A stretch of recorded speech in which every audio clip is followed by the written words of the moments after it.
Shalom saudara, hari ini gereja Tuhan di seluruh dunia sedang memperingati hari Pentakosta, hari di mana Roh Kudus dicurahkan untuk pertama kalinya di atas orang-orang percaya. Saudara, ada satu cerita menarik yang pernah terjadi di negeri kita di Indonesia ini, saudara.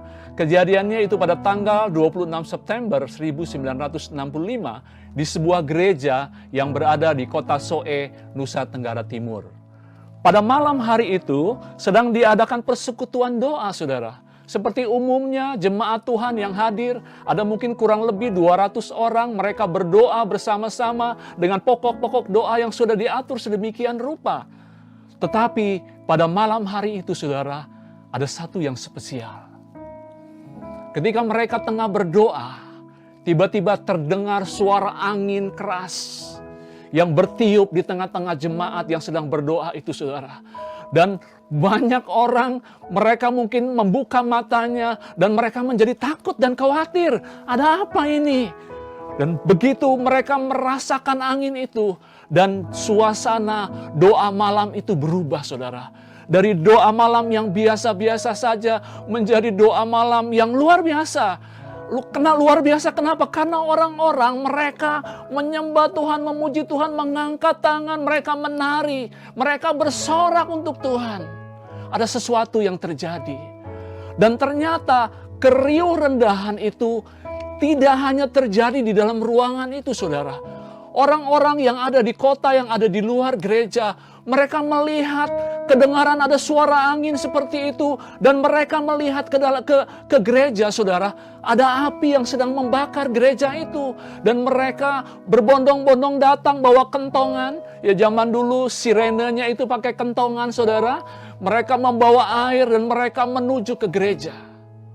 Pada saat sampai ke halaman gereja, ternyata apinya nggak ada, saudara. Wow. Dan saudara, orang-orang menjadi kagum, mereka tercengang-cengang dan mereka heran. Ada apa ini? Ternyata api itu adalah api Roh Kudus, saudara. Api Roh Kudus yang sedang membakar jemaat Tuhan. Sehingga saudara, jemaat Tuhan yang berdoa malam hari itu juga orang-orang yang datang melihat mereka dilawat oleh Tuhan.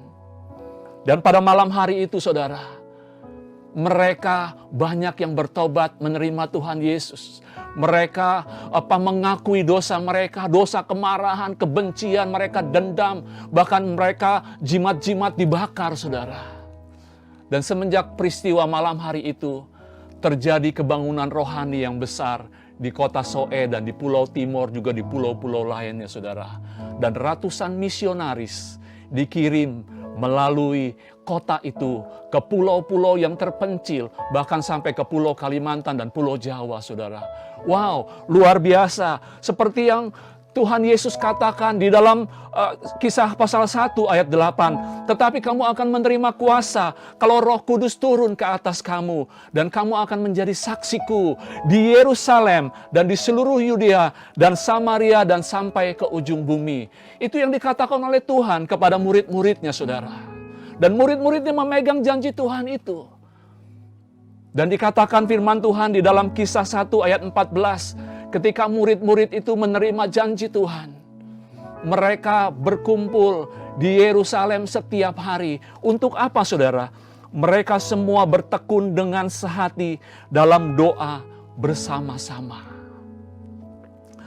Kita akan membaca di dalam Kisah Para Rasul 2 ayat 1-6, saudara. Ketika tiba hari Pentakosta, semua orang percaya berkumpul di satu tempat. Tiba-tiba turunlah dari langit suatu bunyi seperti tiupan angin keras yang memenuhi seluruh rumah di mana mereka duduk. Dan tampaklah kepada mereka lidah-lidah seperti nyala api yang bertebaran dan hingga pada mereka masing-masing. Ayat 4, maka penuhlah mereka dengan Roh Kudus. Lalu mereka mulai berkata-kata dalam bahasa-bahasa lain seperti yang diberikan oleh Roh itu kepada mereka untuk mengatakannya. Saudara, waktu itu di Yerusalem diam orang Yahudi yang saleh dari segala bangsa di bawah kolong langit. Ayat 6, ketika turun bunyi itu, berkerumunlah orang banyak. Mereka bingung karena mereka masing-masing mendengar rasul-rasul itu berkata-kata dalam bahasa mereka sendiri. Kejadiannya mirip seperti di Soe, saudara. Wow, luar biasa. Dan inilah pertama kalinya Roh Kudus turun di tengah-tengah orang percaya. Dan dikatakan mereka, rasul-rasul ini berkata-kata melalui bahasa-bahasa asing. Atau seringkali lazim kita sebut bahasa roh, saudara. Jadi saudara, dikatakan bahwa pada saat murid-murid berdoa, terdengar suatu bunyi seperti tiupan angin keras turun dari langit, memenuhi seluruh tempat di mana mereka berkumpul. Lalu tampaklah lidah-lidah seperti nyala api bertebaran hinggap pada mereka masing-masing. Dan pada saat itu juga, mereka penuh dengan Roh Kudus. Nah, ketika Roh Kudus dicurahkan di tengah-tengah orang percaya, saudara, pada saat itu, di waktu yang bersamaan, orang-orang Yahudi dari seluruh dunia sedang berkumpul di Yerusalem untuk memperingati apa yang mereka sebut Hari Raya Shavuot. Hari Raya Shavuot ini yang mengandung arti hurufiah minggu-minggu adalah hari pesta panen gandum dan memperingati hari turunnya 10 perintah Tuhan di Gunung Sinai. Jadi orang-orang diaspora, orang-orang Yahudi diaspora dari seluruh dunia mereka datang ke Yerusalem. Oleh karena itu tidak heran bahwa orang-orang Yahudi berkumpul di Yerusalem untuk merayakannya. Ketika turun bunyi itu berkerumunlah orang banyak di tempat itu dan mereka bingung bagaimana rasul-rasul itu dapat berkata-kata dalam bahasa mereka sendiri, saudara. Orang-orang Yahudi ini tinggal di Mesir, di Persia, Asia, Arab, Libya, dan daerah lainnya. Dan mereka mendengar rasul-rasul itu berkata-kata dalam bahasa yang mereka pergunakan di negeri asal mereka. Orang-orang Yahudi itu tercengang-cengang dan heran. Lalu mereka berkata, saudara, bukankah mereka semua ini orang Galilea? Dengan kata lain, menurut bahasa saya, saudara, bukankah orang-orang ini cuma nelayan?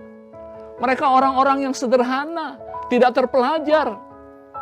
Tetapi kenapa mereka bisa berbahasa kita, berbahasa asing?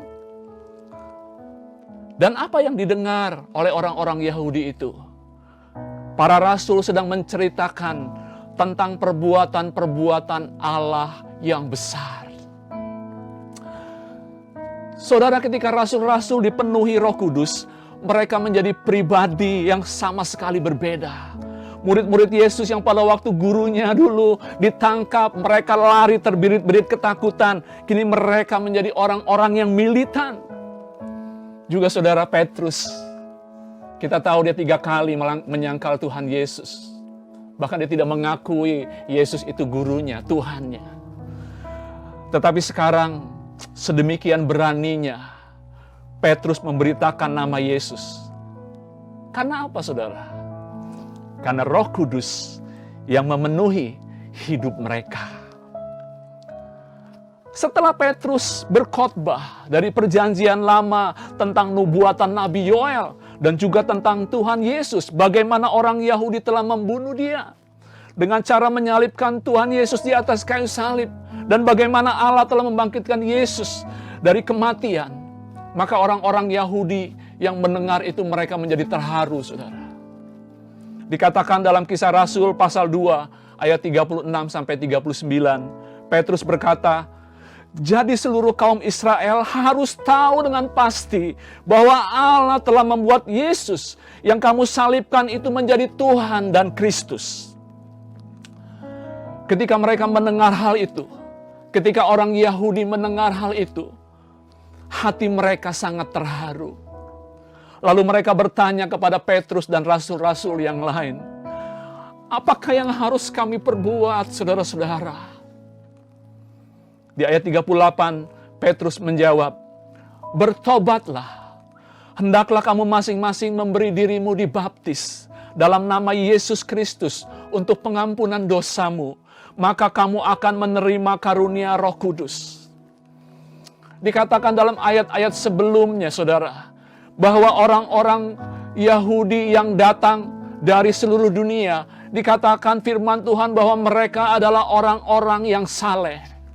Tetapi Petrus dengan kuasa Roh Kudus mengatakan, bertobatlah.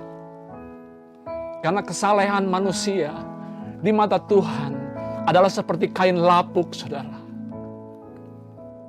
Dan kuasa Roh Kudus penuh atas Petrus. Dan dia berkata, bertobatlah. Dan berilah dirimu dibaptis. Maka kamu akan menerima karunia Roh Kudus.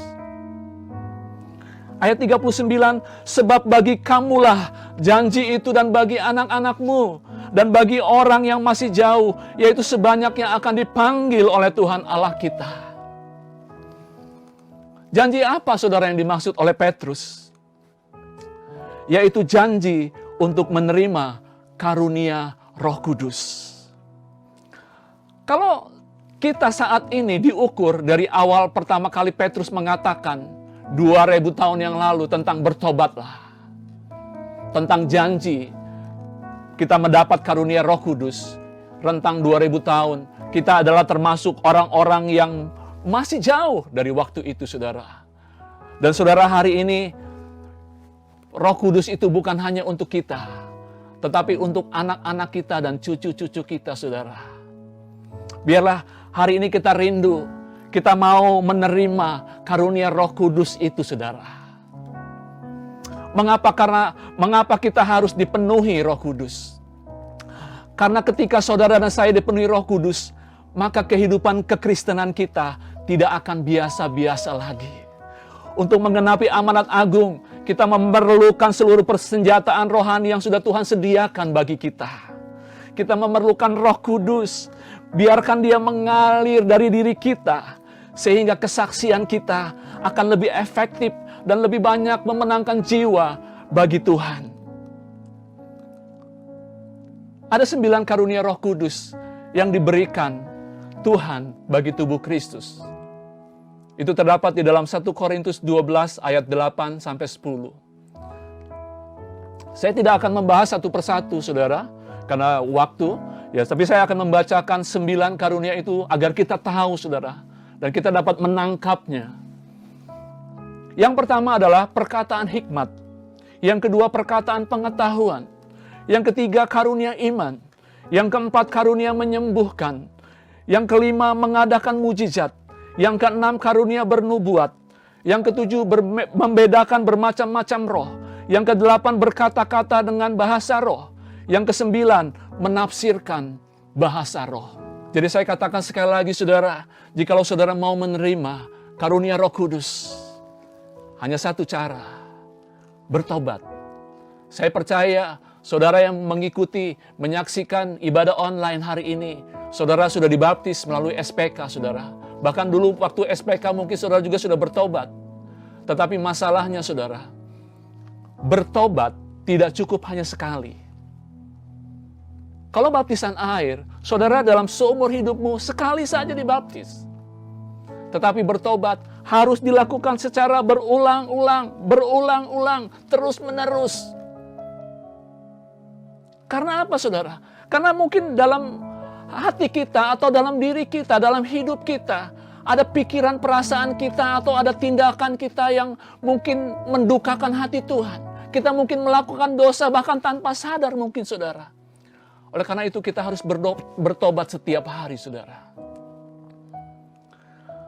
Saudara, hari ini Tuhan mengingatkan saya akan satu dosa yang dapat menghalangi kita bukan saja untuk menerima karunia Roh Kudus, tetapi juga dapat menghalangi berkat-berkat Tuhan terjadi atas hidup kita, saudara.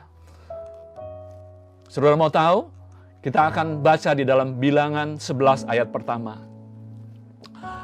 Pada suatu kali bangsa itu bersungut-sungut di hadapan Tuhan tentang nasib buruk mereka. Dan ketika Tuhan mendengarnya, bangkitlah murkanya. Kemudian menyalalah api Tuhan di antara mereka dan merajalela di tepi tempat perkemahan, saudara. Bangsa Israel, bangsa yang sudah dituntun oleh Tuhan. Siang hari melalui tiang awan dan malam hari melalui tiang api. Yang sudah dijanjikan oleh Tuhan akan dibawa ke tanah Kanaan. Seperti yang dijanjikan Tuhan kepada Abraham 400 tahun lebih yang lalu. Dan mereka sudah keluar dari Mesir. Mereka sudah menyeberang Laut Merah, dan mereka sampai di Gunung Sinai. Dan ketika mereka hendak melanjutkan perjalanan, saudara, dikatakan bahwa bangsa Israel mulai bersungut-sungut. Mungkin secara manusia, kita pun kalau melihat atau membaca apa yang terjadi, mungkin kita bisa memaklumi, saudara. Orang-orang yang walaupun dalam perbudakan, tetapi mereka bisa makan ikan, makan daging, makan sayuran, dan lain sebagainya.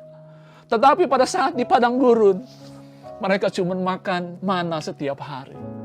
Roti dari sorga. Yang bentuknya seperti ketumbar, ditumbuk, dipanggang, dan dimakan setiap hari. Mungkin saja bosan, saudara.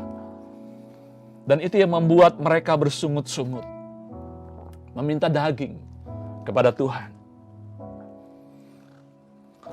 Saudara, bukankah hal yang sama juga bisa terjadi dalam hidup kita saat ini? Di tengah pandemi COVID-19 yang kita tidak tahu sampai kapan akan selesai. Membuat anak-anak Tuhan terkena imbasnya. Mungkin juga termasuk keluarga kita, saudara. Ada begitu banyak orang Kristen yang tidak tahan dengan situasi yang dihadapi. Ada orang-orang Kristen yang seperti bangsa Israel, mulai berteriak dan bahkan mulai bersungut-sungut tentang nasib buruk mereka, saudara. Mungkin mereka berkata, kami perlu makan, kami nggak punya makan di rumah, anak-anak kami kelaparan. Nggak cukup cuma dengar firman aja, iman, teori lah itu mah. Kami perlu makan sekarang. Udahlah, nggak usah ngomongin firman. Pusing, nggak concern saya. Dan mungkin mereka mulai menyalahkan gereja. Karena gereja dianggap tidak membantu, saudara. Saudara, kalau saudara mengikuti ibadah online setiap minggu, di dalam pengumuman selalu ada penerimaan, dana tanggap COVID dan pengeluaran, saudara. Kita lihat dana yang dikeluarkan gereja untuk jemaat Tuhan, untuk tubuh Kristus, untuk hamba-hamba Tuhan yang lain. Begitu besarnya, saudara. Kalau kita lihat, defisitnya cukup besar angkanya. Tetapi mungkin yang dilakukan gereja melalui PA, PKS, kepada anggota-anggota Komsel. Mungkin saja ada 1, 2, 3 orang yang mungkin saja terlewat, saudara. Dan hal itu yang mungkin membuat mereka menganggap bahwa gereja tidak membantu. Dan mereka mulai bersungut-sungut. Mulai menyalahkan gereja, menyalahkan pemerintah, dan akhirnya menyalahkan Tuhan, saudara. Dosa bersungut-sungut menyebabkan bangsa Israel berputar-putar 40 tahun lamanya di padang gurun, saudara. Sampai mereka mati yang usianya di atas 20 tahun. Saya rindu saudara dan saya tidak mengalami kondisi seperti bangsa Israel. Berputar-putar di dalam masalah yang sama, saudara. Tuhan mau, saudara, kita mulai melihat jauh ke depan. Tuhan sedang menyiapkan rencana yang indah bagi kita semua. Oleh karena itu, saudara, bertobatlah dari semua dosa yang mungkin kita lakukan, baik sadar ataupun tidak sadar. Termasuk dosa persungutan. Tinggalkan dosa persungutan, saudara. Mengeluh, khawatir, kecewa. Tinggalkan. Mungkin saudara berkata, ya saya mau meninggalkan tapi bagaimana caranya? Kami memang mengalami kesulitan saat ini. Bagaimana kami gak mengeluh, Pak? Pertanyaannya, bagaimana caranya agar kita dapat lepas dari dosa persungutan? Jawabannya ada dalam Roma 12 ayat 12. Dikatakan begini, saudara. Bersukacitalah dalam pengharapan, sabarlah dalam kesesakan, dan bertekunlah dalam doa. Amin. Tuhan meminta kepada kita untuk bersukacita dalam pengharapan. Satu-satunya yang ada di dalam dunia ini pada saat keadaan begitu sulitnya adalah harapan, saudara. Dan Tuhan minta kita bersukacita. Bagaimana mungkin kita dapat bersukacita di dalam keadaan sulit ini. Ya, bagi manusia tidak mungkin, saudara. Tetapi bagi Tuhan, itu yang Dia mau, saudara. Dan seringkali perkataan Tuhan, perkataan firman Tuhan, dengan apa yang dikatakan oleh dunia itu memang bertolak belakang, saudara. Banyak yang gak cocok. Pada saat orang lain bersalah kepada kita harus maafkan dia. Bahkan kita harus ampuni dia. Padahal dia yang salah loh. Tapi kita yang mengampuni dia. Banyak hal yang tidak cocok, saudara. Tetapi pada saat saudara lakukan, saudara bersuka cita dalam pengharapan. Wow. Yang selanjutnya, sabarlah dalam kesesakan. Dalam kesesakan seperti ini, orang udah begitu sulit. Saya dengar ada banyak pengusaha-pengusaha, ada orang-orang yang berdagang yang omsetnya berturun drastis. Cuman berapa persen? Turun 90-an%. Demikian pula terjadi dengan kehidupan kami, keluarga kami, saudara. Istri saya seorang guru musik yang mempunyai murid puluhan orang, tetapi hanya sekarang tinggal beberapa. Tetapi kami harus sabar dan dalam kesesakan. Dan bertekunlah dalam doa. Saya bersyukur, saudara, di satu sisi dengan adanya pandemi COVID-19 ini, bagi saya pribadi seperti mimpi buruk, saudara. Saya tidak bisa kemana-mana, harus bekerja di rumah, melakukan segala aktivitas di rumah. Tetapi di satu sisi yang lain, saya masih merasa bersyukur kepada Tuhan. Karena apa? Saya dengan keluarga, dengan istri dan anak-anak dapat membangun mesbah keluarga setiap hari. Anak saya yang kuliah di tempat lain dapat tinggal di rumah. Dan bersama-sama kami bangun mesbah, kami berdoa, memuji, menyembah Tuhan, membahas firman Tuhan. Pasti saudara pun lakukan hal yang sama, bukan? Biarlah kita terus bertekun di dalam doa-doa kita, saudara. Ayat yang terakhir dalam 1 Tesalonika 5 ayat 18 dikatakan mengucap syukur dalam segala hal sebab itulah yang dikehendaki Allah di dalam Kristus Yesus bagi kamu. Setelah kita melakukan semuanya, Tuhan bilang mengucap syukurlah dalam segala hal. Segala hal itu apa, saudara? Segala hal itu adalah semua hal. Semua hal itu adalah segala hal. Jadi mengucap syukur di dalam baik kita dalam keadaan senang atau kita dalam keadaan susah. Kita dalam keadaan bergembira, banyak uang, atau pada saat kita nggak punya uang, saudara. Mungkin di tabungan saudara cuman ada 50.000. Di tabungan saya cuman ada 50.000. Tetapi firman Tuhan katakan mengucap syukur dalam segala hal. Sebab apa, saudara? Itulah yang dikehendaki Allah di dalam Kristus Yesus bagi kita semua. Dan saya percaya pada saat kita melakukan firman Tuhan, kita mengucap syukur. Di dalam kesulitan kita, Allah akan melakukan sesuatu bagi hidupmu dan bagi hidup saya. Saudara di rumah, jika pada pagi hari ini saudara merasa bahwa firman yang saudara dengar hari ini adalah untukmu, saudara jangan malu untuk mengakui di hadapan Tuhan. Minta Tuhan mengampuni untuk dosa persungutan yang mungkin tanpa sadar sudah engkau lakukan. Saudara yang mungkin hari ini merasa tidak puas dengan hidupmu, yang merasa tidak puas dengan keadaanmu, dan engkau mulai stres, engkau depresi, dan mulai putus asa. Mari akui keberadaanmu di hadapan Tuhan. Dia mengerti akan hidupmu. Kuncinya hanya datang kepada Tuhan Yesus, saudara. Jangan mencari jawaban ke tempat lain. Jangan berharap kepada siapapun. Jangan mengandalkan manusia. Andalkan hanya Tuhan di dalam hidupmu. Dia mau kita terus menatap ke depan, kepada tuaian di sekeliling kita, saudara.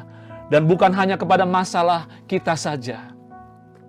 Lihat kesempatan yang ada. Kita percaya ada loncatan-loncatan yang terjadi setelah kita melewati pandemi COVID-19 ini. Saudara, mari saya mengajak saudara yang rindu untuk dipenuhi oleh Roh Kudus. Setelah bertobat, akui di hadapan Tuhan. Saudara yang rindu dipenuhi Roh Kudus, taruh tanganmu di dada.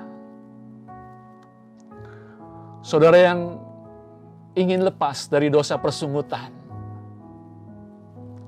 mari taruh juga tanganmu di dada saudara.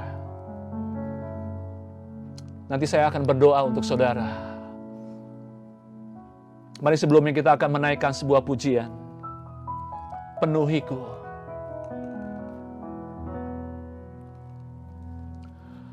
Penuhiku, penuhiku dengan hadirat-Mu.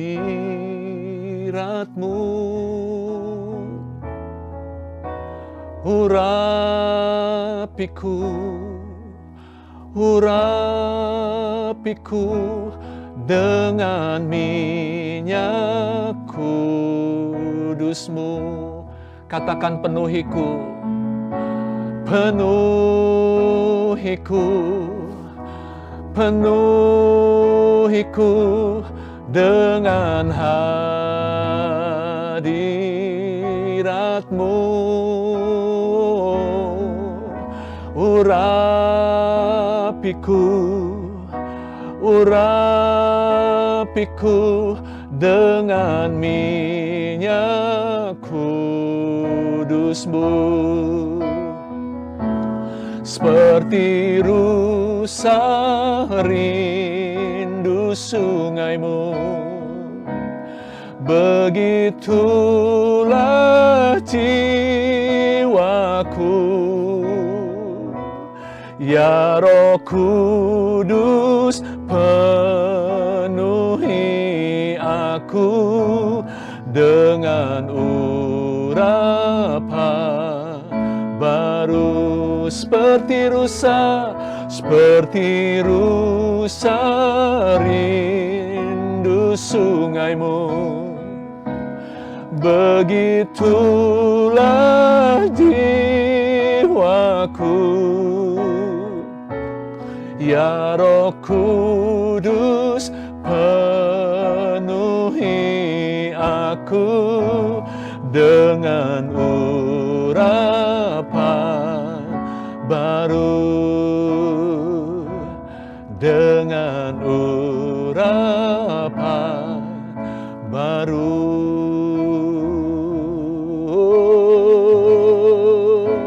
Mari kita sembah Dia. Haleluya.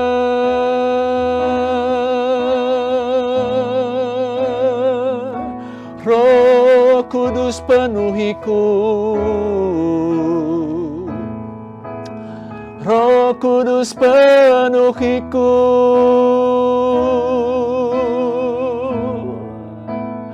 Haleluya.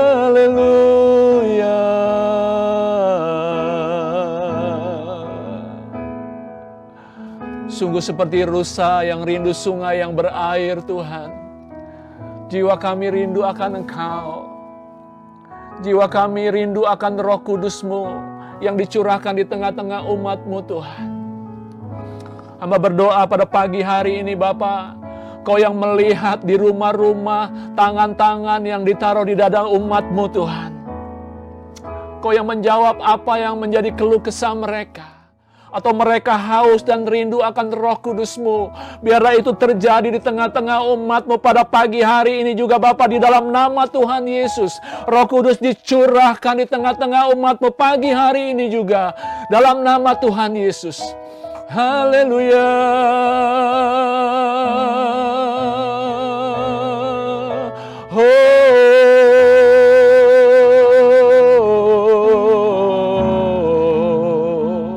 Terima kasih Tuhan, terima kasih Yesus, terima kasih buat Roh Kudus-Mu yang memenuhi hati kami, buat Roh Kudus-Mu yang memenuhi hidup kami, Tuhan. Terima kasih Bapa, sungguh jiwa dan roh kami dikuatkan oleh Roh-Mu Tuhan. Terima kasih kami boleh mendengar kebenaran firman Tuhan. Kami rindu Tuhan untuk terus hidup di dalam Roh Kudus-Mu Tuhan. Kami rindu mentaati firman-Mu. Kami rindu di dalam situasi yang kami hadapi saat ini. Kami terus percaya dan berharap hanya kepada Tuhan, tidak kepada yang lain Tuhan. Terima kasih Bapa. Terima kasih sekali lagi kami bersyukur. Di dalam nama Tuhan Yesus kami sudah berdoa mengucap syukur. Mari semua yang percaya katakan, amin. Haleluya. Tuhan memberkati kita semua saudara. Haleluya. Amin.